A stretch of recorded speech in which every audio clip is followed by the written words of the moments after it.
We got married young and decided to put off having children for a while. You know, first make money, save up, travel a little.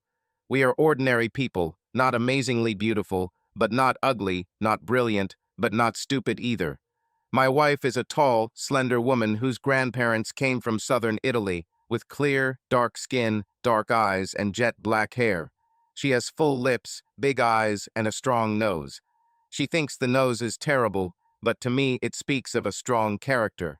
She has a natural grace when she walks and moves. I saw her for the first time from across the room and fell in love before I even saw her face. In terms of earnings, we are doing well. We have $150K in assets, thanks to rising real estate prices, even in this terrible market. Over several years of living together, I only had two complaints. She's not as smart as I once thought, and she's stubborn as hell. She tends to jump to conclusions, and even after realizing her mistake, she clings to her original opinion. As soon as a thought enters her head, I can bombard her with logical arguments. She will admit her mistake, repeat my point of view to everyone as her own, but then the thought will come up again months later. Every stupid thought she's ever had will probably be running through her head until her last breath. This is a serious problem as I value wit and intelligence above all else. My wife works at Bycatch Industries in Princeton, about 45 minutes from our home. Bycatch is fish, turtles, and other sea creatures caught in fishing nets that have no commercial value, so they are thrown overboard, mostly dead. They make up 70 to 80% of the catch, and their needless destruction is one of the many reasons why the oceans are being depleted so quickly. We only take the fish we like and destroy everything else. Strangely enough, Bycatch actually has nothing to do with fish or fishing. This is a Danish company that buys waste of all types, as well as surplus, and resells or recycles it. They're doing pretty well. Unlike many small European companies in the US, American management is largely here.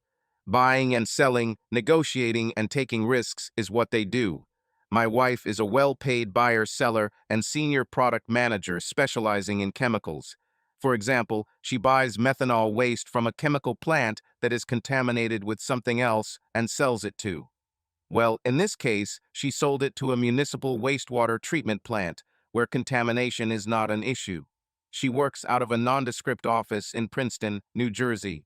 I rarely go into her office, and I don't usually have the desire to go there, but just before Thanksgiving, I happened to be nearby around 11:30 a.m. and decided to stop by and surprise her. Take her to lunch.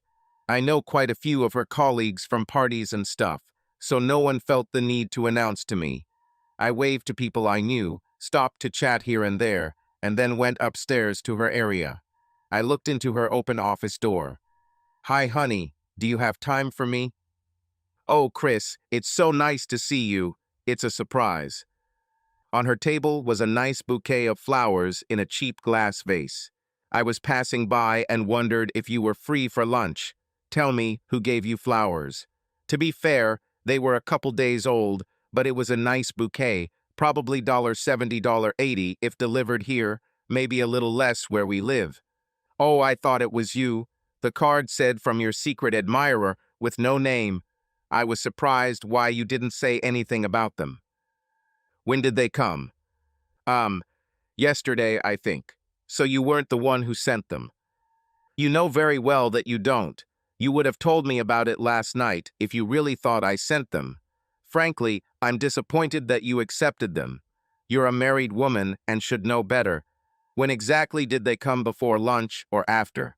"Nonsense, they're just flowers. Besides, I really thought you sent them. Why do you need to know when they arrived?" "I think it was after lunch, around 3 o'clock. Look, if you really thought I sent them, you would have been in a loving mood last night. You didn't say anything and acted like your usual self, unfortunately. So, if I didn't send them, who do you think this could be?" "Oh, I have no idea. It could have been anyone." "Nonsense. Let's think about it. Your admirer is either a man or a woman. Well, these are the only options, aren't they? No woman has ever given me flowers in my life, so we can conclude that they are from a man." "About?" With an expression of concern. True, it's unlikely to be a woman. Presumably, he sent them for some purpose. He's your secret admirer. So which of your many virtues do you think he admires? How should I know? I don't know. Give me a break, Karen. What do men usually think about when they give flowers to a woman? About romance? Bingo. Women think about romance. Men think about sex. So your crush thinks you're an attractive woman and suspects you're ready for a relationship. It's probably one of their own. Someone out there, a supplier or a client, could approach you without any problems. But someone inside the company may be afraid of accusations of harassment. So he is from the inside, looking for a woman and thinking that you can be available. Now, no one spends $70–80 if he wasn't. Some kind of encouragement was given, some expectation that you would be open to his advances. So this guy was flirting with you and thinks that you are open to his proposals, but did not dare to directly say, "Karen, you are amazing, let's have sex." You're so rude. I'm sure you're not at all like that. Honestly, men. Let me finish. You had two choices. Accept the flowers and the spirit in which they were given, and thereby encourage him to continue. Or reject them and the guy himself, giving them to someone else or putting them in the coffee corner and telling everyone in the office, and me when you got home, that whoever this secret admirer was, he was a fool and wasting his time. Moreover, it was probably someone who was here yesterday afternoon or today, because he would like to see your reaction to them. You know, to see if the fish took the bait. So who fits that description? If you have time for lunch, we can discuss this. Oh, sure. I had plans, but that's no problem. I'll cancel them. Let me make a call first. I told you I don't know anyone who thinks that way about me. Okay, but you don't have to cancel your plans. Really, I wouldn't mind having lunch with your colleagues. She picked up the phone and told me, "It's much nicer to have lunch with you." And then into the phone, "Hey, listen, Chris stopped by to pick me up for lunch, so I had a better option. Another time? My husband, Chris. Okay, see you then." Who was it? Oh, just Roland St. Clair. He's in one of the other offices, coming to Princeton once or twice a month. I'll catch up with him at another time. You're right about the flowers. I didn't even think about it. She took the flowers, and as we walked through the office, she said, a little louder than necessary, "I really thought these were from you," and threw them rather dramatically with a loud thud into the trash can. As we walked into the parking lot, I asked, "Oh, does Roland fit that description?" Who, him? No, he's just a guy I work with. Nothing special. Why are you so focused on this? It doesn't matter, my dear. She knew who sent them, but I wasn't going to get the name out of her, so I decided to let it go. We had a good lunch. She was affectionate, trying to convince me that we were a couple. For whatever reason, be it guilt, confidence, or premenstrual cravings, the evening was a great success. About 3 weeks later, at the Bycatch Christmas party, Karen was walking around the room while I was chatting with Natalie Waskey and Julie Sullivan, a couple of her colleagues. We were people watching when a guy came through the door. When you notice a ladies' man, you can see it right away. I noticed this guy as soon as he entered the room. He threw his coat onto a chair and, after a quick scan of the room, walked straight towards a group of 3 women, one of whom was my wife. Karen noticed him coming and looked at me out of the corner of her eye. Lovelace immediately began communicating with her, which caused visible irritation in the other 2 women. He touched her lightly, first on the shoulder, then on the top of her arm, not obscenely, but rather familiarly. Too familiar for my liking. Although she didn't respond much, she did put her hand on his arm a couple of times. I asked, "Who is this guy talking to my wife? You can almost see him drooling." They looked there. Natalie snorted with some contempt. "This is Roland St. Clair. He's that guy. He's from the office in Wilmington, but he comes here every week or 2 and basically wastes our time. He spends his afternoons bragging and flirting, making innuendos and witty remarks. This idiot has been accused of harassment several times. His sister is rumored to be married to Sven Sederqvist, so everything is covered. What a bastard. We can always spot him because he has a bright yellow Hummer. What an idiot. We all laughed about it. Well, he seems like a ladies' man to me. I'd better send him away before my wife has to complain about him too. Karen's friends moved away, either to avoid Roland or perhaps knowing when they weren't wanted. When I approached the two of them, my wife's back was towards me. I put my arm around her neck and over her shoulder, deliberately making a possessive gesture. She jerked her hand away from Roland's wrist. She was no doubt guilty of bad thoughts. My right arm was hugging my wife, but I pointedly did not offer my hand for a handshake. "Hi, I'm Chris, Karen's husband. Who are you?" "Oh, don't you know Roland?" "Chris, this is Roland St. Clair. He works in accounting in Wilmington." "It's very nice to meet you," Roland said. He started to extend his hand, but realized that it would be stupid and withdrew it. I don't think Karen noticed. "You work with Karen? I mean, you handle her accounts and stuff." "Oh no, my job has nothing to do with Roland," Karen blurted out hastily. "We both love the Flyers hockey team." "I'm guessing Roland can answer that himself. So you don't have any business dealings with Karen?" News to me that she's interested in hockey. As far as I know, she's never watched a game in her life. "Karen's right about the job, but I'm a big Flyers fan. I never miss a game," the ladies' man said. "Well, Roland, is your wife here? I'd like to meet her. Maybe the four of us could go to a Flyers game. Karen and I have never been to a hockey game. It would be cool to go with people who actually know the game. It should be fun." My wife looked at me sideways. My proposal was not met with enthusiasm. No, Sandra couldn't make it. A Flyers game would have been great, but she hates sports, just like Karen says you do. Honestly, Karen and I should go and leave you and Sandra at home. The wife smiled at these words. "That's not an option. Karen and I have been married long enough for me to have learned the importance of sharing passions. I played hockey in high school, so at least I know the game, but I never followed sports corporations.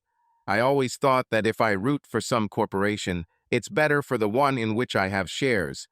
But rhetoric aside, I would love to watch the game, especially if Karen is really passionate about it. If, Sandra doesn't like hockey, what do you two usually do together?" The wife was unhappy. She didn't like my question. "Chris, with Roland and his wife." I squeezed her shoulder a little harder, but she ignored my signal. "Things are not going well right now."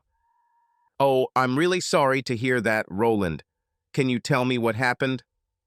"Chris, it's none of our business, is it? You're always in charge of Roland? It's annoying. How can I know how Roland feels if you keep interrupting? But since you knew about it, that means Roland thinks it's your business. And since married people don't have many secrets, it's my business now. I mean, why did you mention it if you and he didn't want to talk about it?"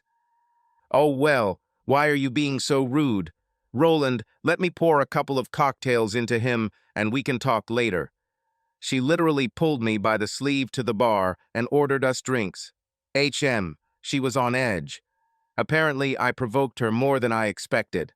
"Okay, so what's the reason for Roland's problems with his wife? Is he cheating on her?" "Chris, I can't talk about them. It's confidential. Roland sure doesn't want his family problems to spill over into his entire job, does he? Roland is going through a tough time right now, and I'm just a friend supporting him." "Karen, I understand that being here in this crowd may not be the time or place to talk about this topic, but if you think that I can't keep a secret or that I might be unrestrained, then you really don't know the right person. Whom you married, it is not only reasonable, but also right that you should share with me what another man tells you about his intimate relationship. First of all, you are not a marriage counselor, and often such stories serve to lower the barrier between right and wrong relationships. Secondly, you may be tempted to respond in kind and talk about your marital difficulties. It's okay if you're talking to a good friend who has no vested interest in your marriage, someone who clearly cares about your well-being. I believe that you sincerely want to help Roland and his wife reunite. Unfortunately, it's a short step to feeling sympathy for Roland and comforting someone in pain. He wants to get you. I think he wants to create discord between us, to divide us so he can take you for himself. His comments and advice are not in your best interests. And finally, I'm a man and I can give you a man's perspective on this. I would be more confident if you could openly tell me about your relationship with Roland, so that I can be sure that your desire to support him will not go too far. What are you accusing me of, huh? Go ahead, lay it out. Do you think I'm sleeping with him? Is that true? Well, I'm not sleeping. You've been nagging me all evening. What's wrong with you? The guilty person flees when he is not pursued. She drank her drink like water. As I poured most of my drink into my half-empty beer glass, she glanced around the crowd. It was a night to stay completely sober. I'm not accusing you of sleeping with him. I'm warning you about the threat to us. Look, let's talk about this later. Neither of us wants to have a public fight. Let's dance, honey. She finished her drink, and I swallowed the few remaining drops for show before we hit the dance floor. She wanted another drink, and as before, she drank it quickly, and I took a couple of sips and poured out the rest. Back on the dance floor, she became softer as we slowly danced, and I whispered sweet words in her ear. The next dance was fast, which is not my talent, but I held on.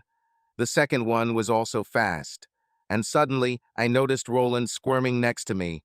I must admit, he was a good dancer. You have to give him credit for his impudence. After a minute or so, he stood in front of me and Karen began to follow him. I pulled him close to whisper in his ear quietly enough that his wife wouldn't hear, but with the music, it was loud as hell to him. Fuck off, asshole. You can ask my wife to dance when you come with your own wife. In the meantime, stay away from Karen. If you send her flowers again, I'll stick a vase in your ass. Got it? He looked at me with hatred, tense as if he was about to fight. Then he lowered his head and left.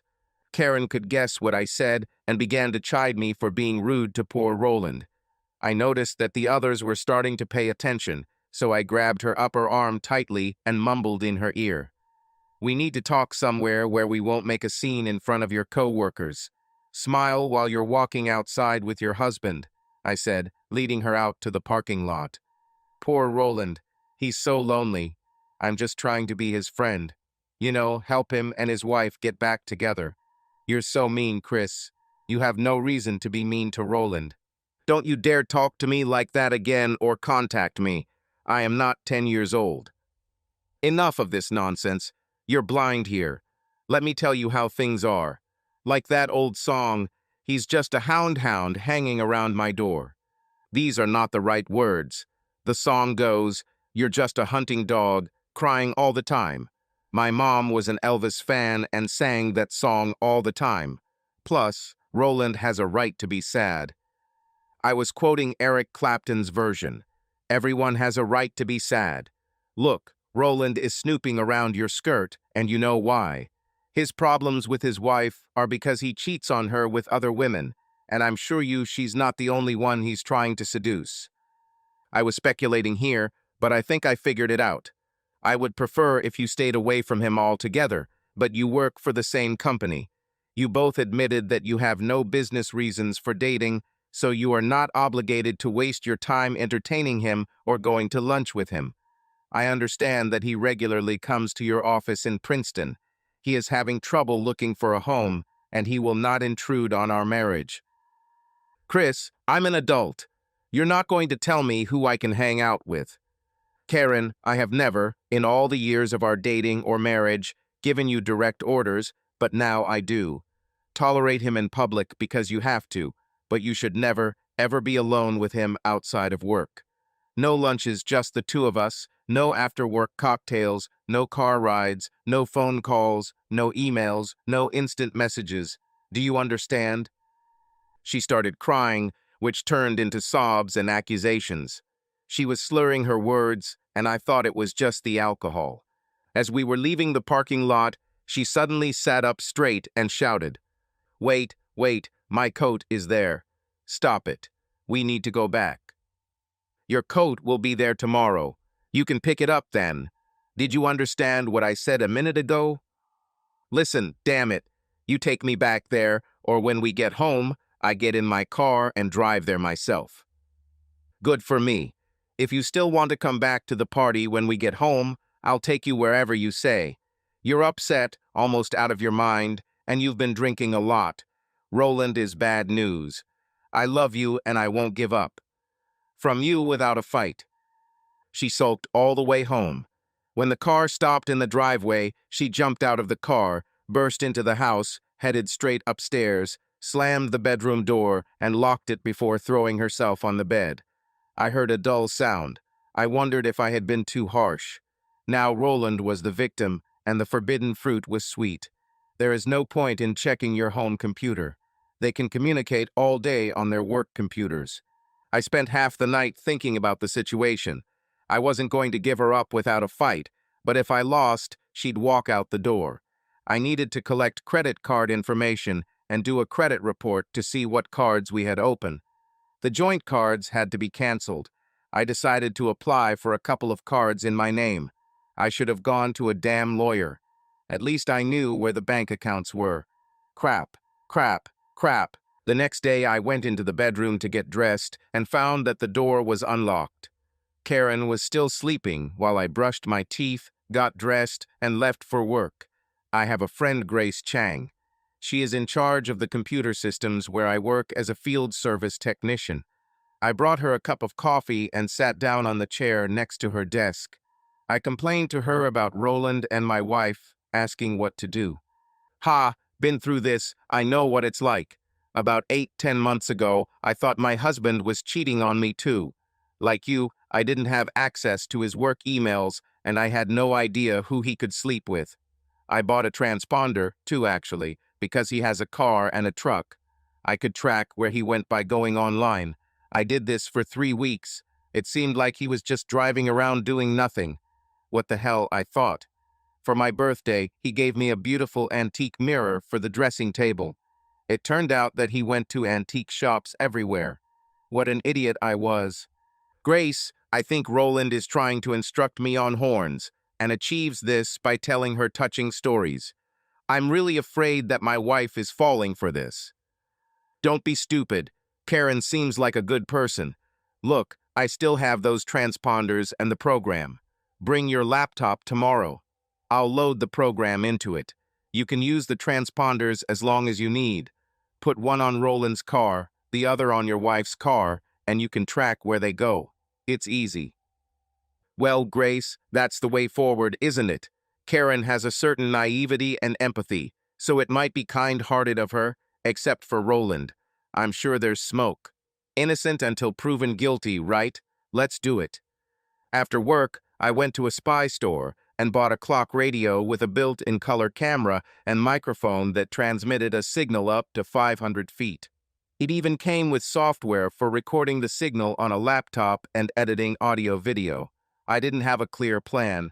I just thought pictures are worth 1,000 words and they might come in handy at some point. I also thought that if I had problems with the program, Grace would be able to sort it out. There was no need to worry. I followed the instructions and everything worked great. The small camera transmitted the sound and image of the TV in my living room to a computer more than 1,000 feet away. The picture was a little grainy, but the sound was great. The next day, Grace programmed my computer to receive signals from the transponders. Everything looked good. The accuracy was about 20 yards. The map showed a small car with all the restaurants, hotels, and other objects around. When you click on Google Earth, you can see the area. I needed to know when Roland would be in the office, but I was worried about call identification. Since I had a distinctive voice, I asked a friend to call the Bycatch Industries office in Wilmington and asked the receptionist if Roland would be available in the afternoon. She was very concerned that he had an important meeting between 2 and 4 o'clock and would only have half an hour to spare before meeting Fleming at 4:30. My friend said he'll try it another day. Everything is ready. I left work at noon and drove to Wilmington. There was no security in the parking lot as far as I could see. There's no mistaking the yellow Hummer. I wonder if he's driving down the street pretending to be a real man driving to Fallujah, dodging roadside bombs. I installed the transponder as directed to get the best signal and found a hot wire to connect it to. I checked my computer before I left the parking lot, and yay, here's the yellow SUV badge. I went home. That evening, I installed a second transponder on my wife's car. Keeping track of these things was a problem with my job. I'm not usually near an internet connection. Most of the time, I will know where they went after they have already left. On the way home, I called Natalie Waskey at Bycatch. Natalie, this is Chris Harlow. Do you have a couple of minutes for me? Of course, sir. Can I have your contact information, please? Excellent. How can I help you? It's good that you're being discreet, Natalie. I wouldn't want this to become office gossip. Quite right, sir. Look, Roland could be a problem for me. I certainly don't want to put you in the awkward position of being my spy, but I thought just calling me when you know Roland will be in Princeton might be a reasonable request. Of course, sir, but are you sure this won't create more, perhaps more serious, problems? Absolutely not. You have my word that I won't attack Roland or tarnish his reputation or Karen's. Well, I'll probably tell his wife if anything happens between them, just to keep both families on an equal footing. There is no point in mentioning your role in all this. If you call me from someone else's phone, your contribution will be completely untraceable. Oh, great. That's exactly what I meant. Let me get the information you requested and get back to you. Thanks for calling Bycatch. Have a nice day. When Karen came home, I cooked a nice dinner. She was coldly polite to me. When she went into the bedroom to do crossword puzzles after dinner, I installed a second transponder on her car. Sure enough, I went online and there was a map with red marks, 1 and 2 inches for each of the cars. Over the next week, I checked both cars every time I passed a cafe with Wi-Fi. Nothing important. On Wednesday, Natalie called to say the shipment would arrive tomorrow morning.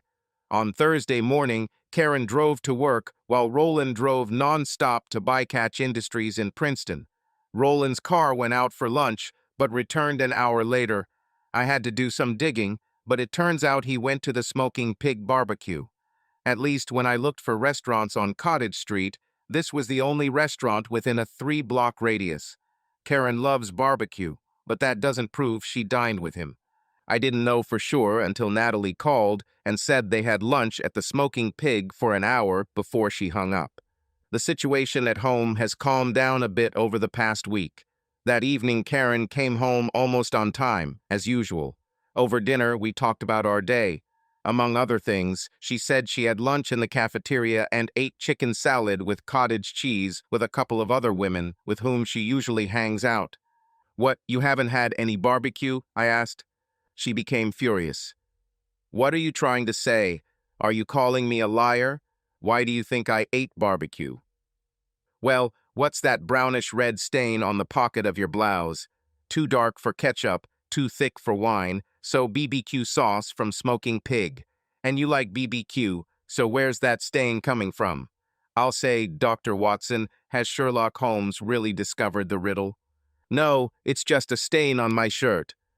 But her face frowned as she began to rub the stain. Well, rather, it's a stain on your integrity. You lied about not going out to lunch, didn't you? You and Roland went to this barbecue restaurant for lunch, and you lied about it. I'm serious, Karen. I'll put up with you going behind my back, ruining our marriage, damn it. What makes you think about Roland all the time? If I puncture a tire on the way home, you'll blame it on Roland. You can't tell me who to date and who not to date. I won't give you that power over me. I'm right, aren't I? If you say no, I can call Phillies at Bycatch and ask her, you know. She hated Phillies. Okay, but all I did was go to lunch with him. Nothing happened, and nothing will happen. How did you know? Did anyone at work see us? The innocent needn't worry. No one gave you away, just deductive logic. It's a very bad sign that you lied to me, Karen. But you're right, honey, that I can't force you to behave. Lincoln freed the slaves. Ultimately, we are both free to do what we want, whatever we want. If you really want Roland and not me, I won't stand in your way. Honestly, given your recent behavior, if it weren't for him, it would have been someone else some other time. Listen, Get away from fucking Roland. And if you hired surveillance on me, then screw you. You're wasting your money. I'm outraged that you treat me like a child and try to dictate who I can talk to and all that. You're obsessed with Roland and trying to control me. You're sick. Nonsense. Of the 300 million people in this country, and in the 5 years that we have known each other, Roland is the only person I warned you about. I am not trying to control you. I am telling you the consequences if you continue down this path. If you don't act like a married woman and make the concessions necessary to save the marriage, you won't be a married woman. Look, I told you not to be alone with him, and you went to dinner with him. Even worse, you lied about it, so you've been warned. Honestly, I'm hurt that you did this, and a little scared for the future. I really don't think I'm in the wrong here. Well, you're wrong. I'm not jumping into bed with him. I'm just helping him cope with his difficulties. Look, maybe we're too involved in this to be objective. Let's call your sister and ask her to weigh in on who's right and who's wrong. She's always on your side. Forget about her. I'm a grown woman, and I know what I'm doing. I thought for a long time. I was in pain. I felt like my wife was deliberately stabbing me in the heart, and I wanted revenge. If I had pictures of the two of them, or even Karen alone, but in a context where she was probably with Roland, I might have ruined the whole situation. Better prepare for the worst. I went to a lawyer's office and bought a set of divorce papers. They even included a free will writing kit. The bad news was that I would have to sell the house to pay her her share. The house went up in value because of the enormous effort I put into it, and because property prices in the area were skyrocketing. We had about $15,000 in savings and equity in cars, but about $150,000 in equity in the house. Karen will get half. This seemed unfair since most of our income came from me. I needed to think about it. I filled out the papers and put them in the envelope. It was easy. I filled out the will too, since I started. I bequeathed my property in half to my parents and the Boy Scouts. I put it with my work stuff until I could get it certified. I bought a new lock for my front door, but didn't have time to install it. I found the garage door instructions and looked up how to change the code. Over the next week, nothing interesting appeared on the tracking screen. On Wednesday of week 3, while I was in North Jersey, I went to Panetteria, which had free Wi-Fi.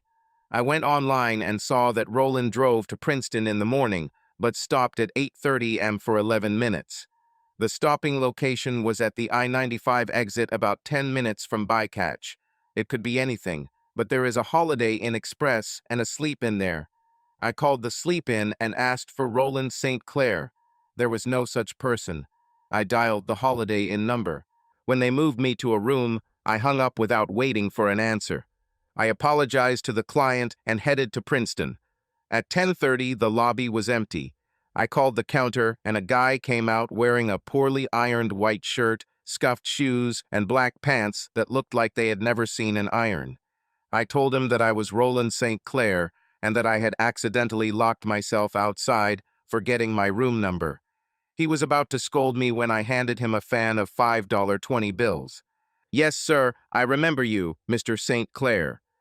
After rustling a little behind the counter and winking, he said, "Here is your room, Mr. St. Clair, number 114. I got up and set the clock radio so that it had a clear view of the bed and took the hotel clock with me. I checked the signal reception and everything worked fine.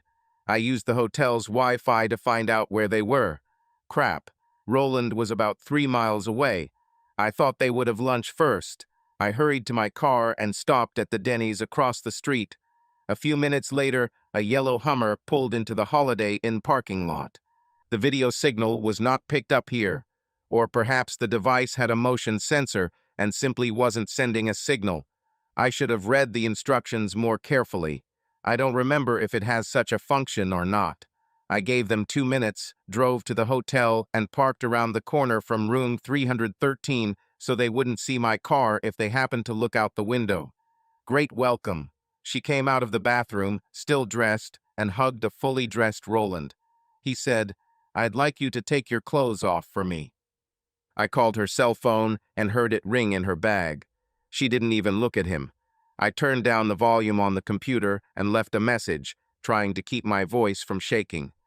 Hi, honey. I've been sitting here imagining you naked and hungry for sex, and I thought I'd call to tell you how vivid my imagination is. See you later. She unclasped her bra from the back. She turned to the camera, her back to Roland. A few minutes later, they were already having sex. This lasted about an hour and a half. I had all this on my computer, and I had already seen enough. Now it's time to pay. I went home, sat down, and connected to the internet. I wanted to disguise my wife's face a little so that later I could pretend that I didn't recognize her. It took me a while to figure out what software I needed to do this, but I finally got it done. I went to one of those sites for hobbyists where you can post photos and videos. I created a fake account, RSTC, and a disposable email address. Using a fake ID, I could post a video with a comment. I thought long and hard about the text from the supposed photographer because I wanted Roland to clearly use my wife. I settled on the following. Here's a wonderful fool that I just started training. Her husband is sure that I have sex with her, but it kills him because he can't prove it. Stay tuned to the site. In a month or so, I will introduce her to some of my friends and I'll make some more videos. You'll have to pay to watch them, but it's worth it. Of course, the likelihood that my wife would ever see this site without my help was negligible.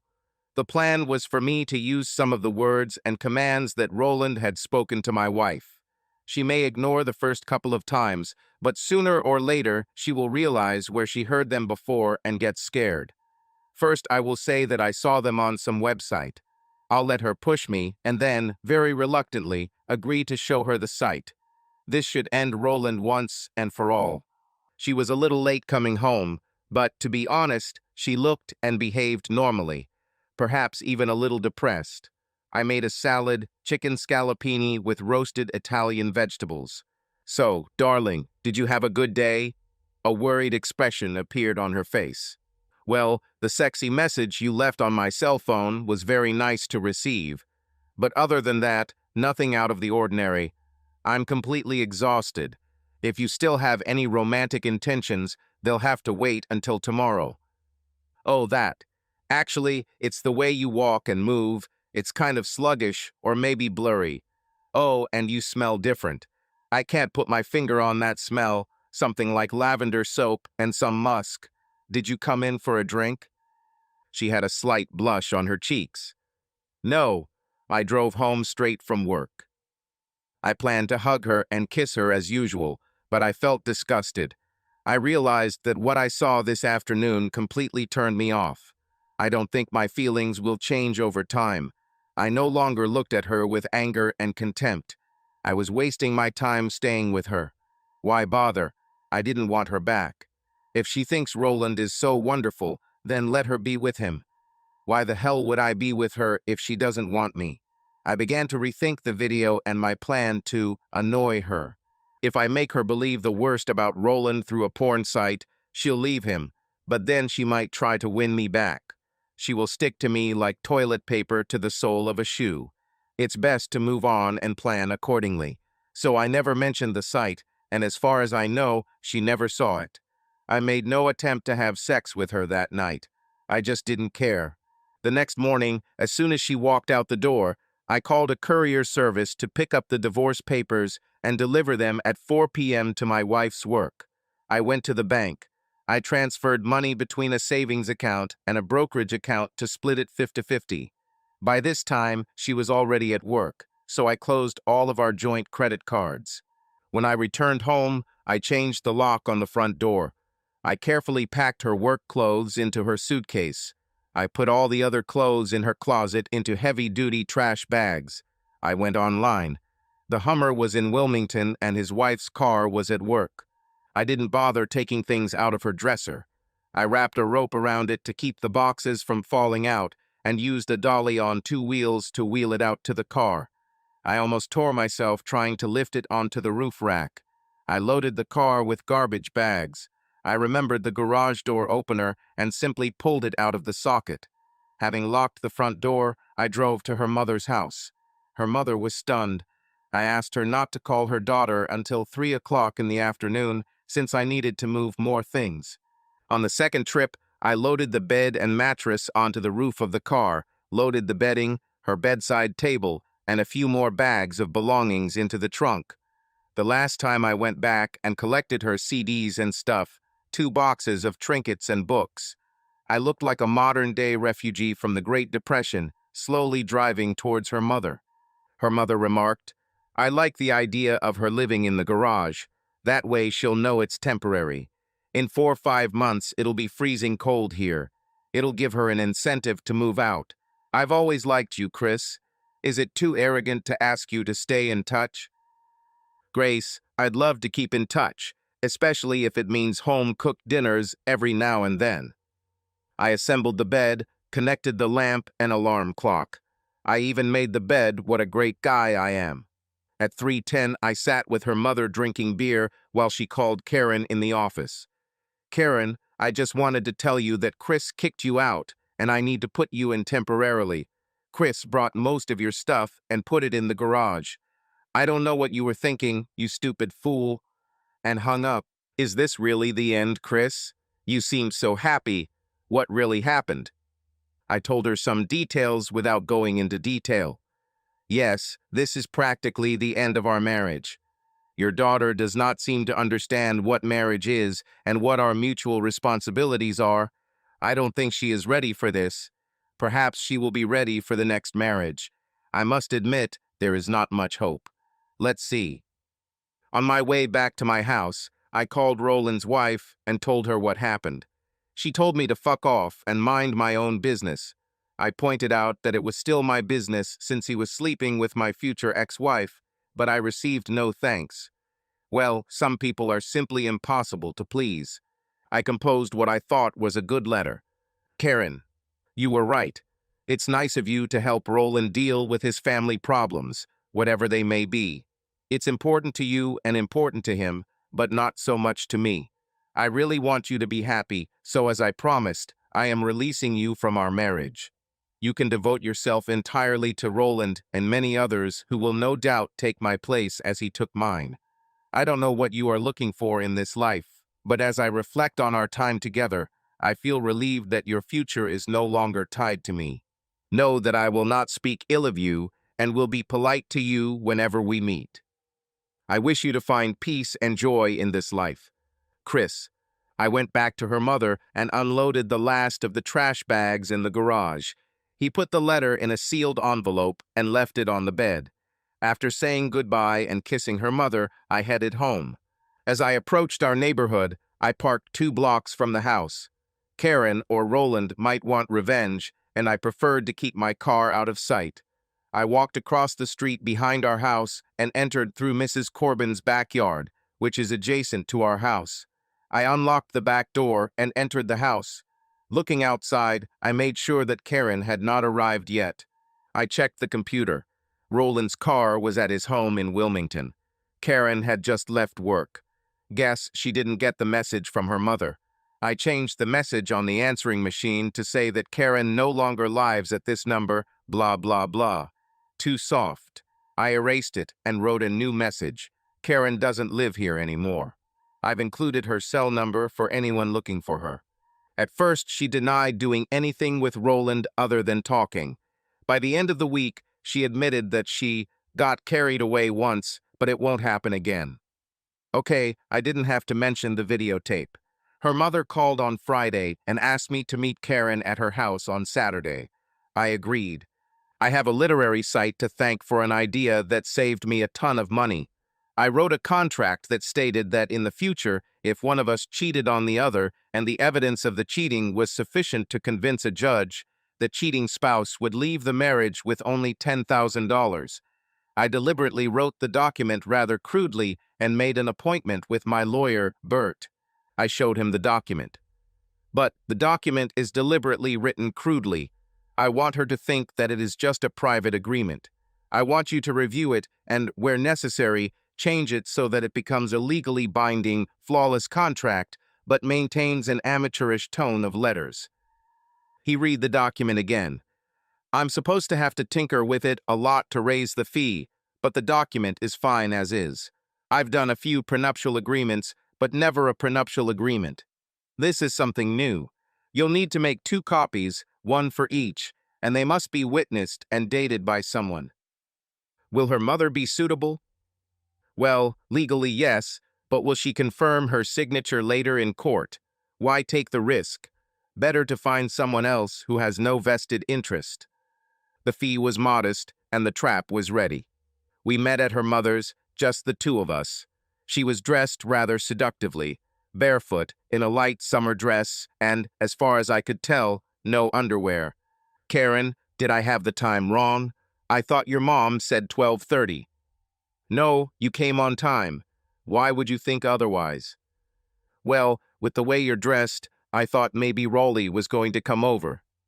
I haven't seen Roland in a while, and I don't plan to again. I dressed like this for you. Chris, I really ruined everything, didn't I? What was the last day? What?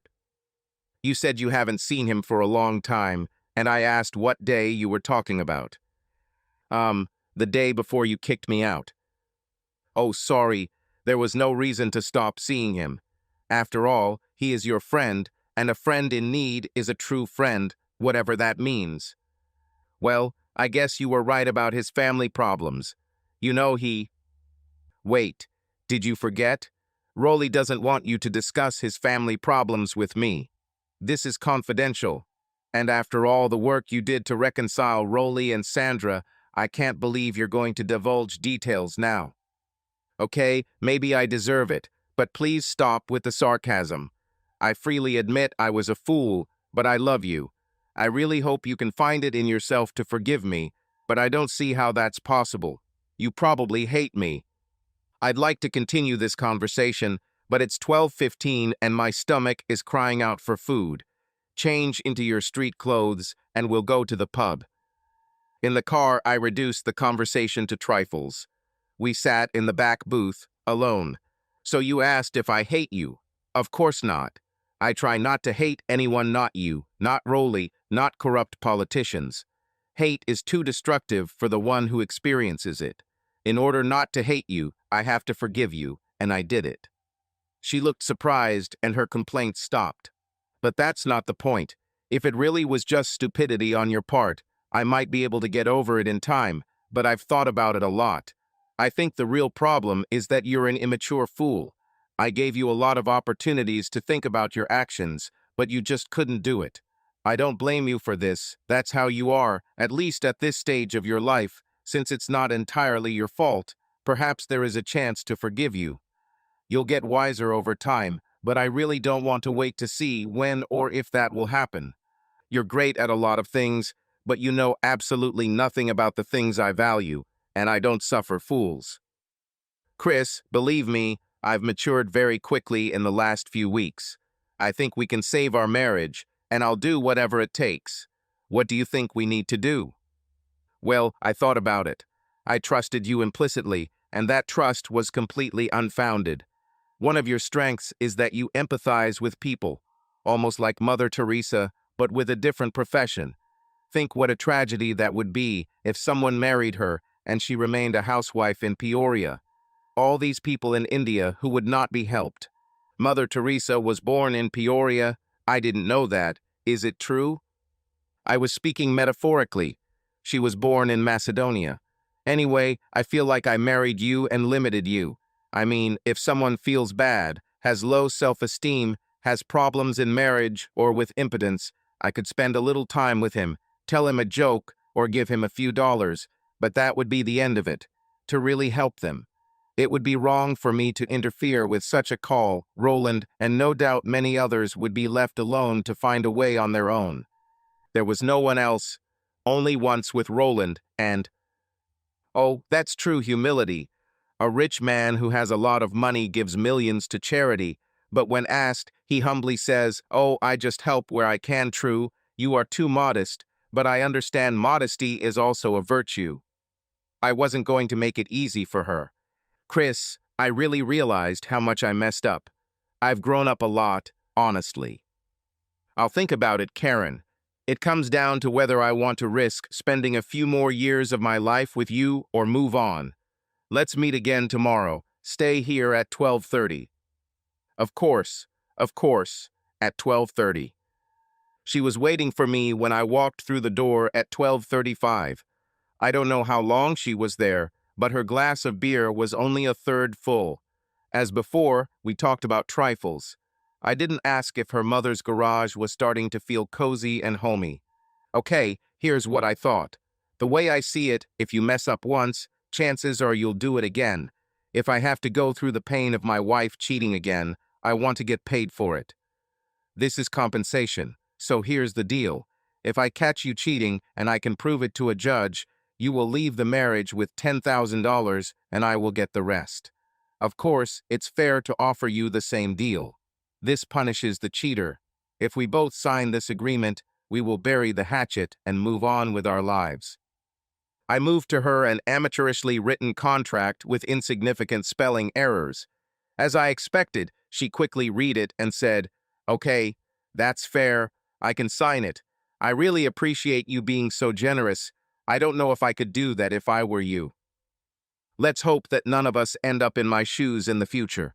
Dante, please come here for a moment." The owner, our casual acquaintance, immediately came over. "Ah, Chris, Karen, are you having problems?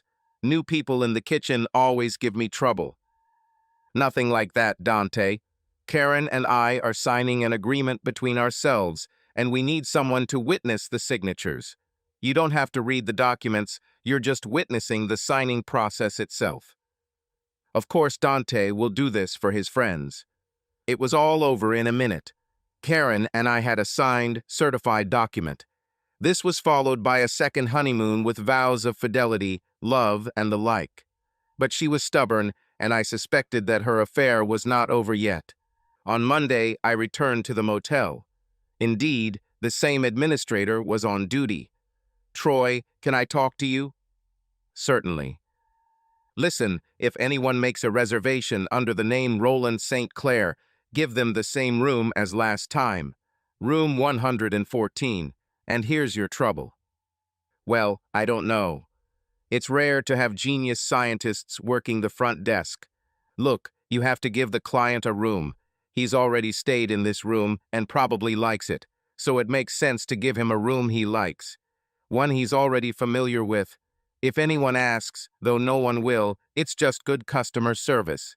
Of course, if the customer asks for another number, please give him another number."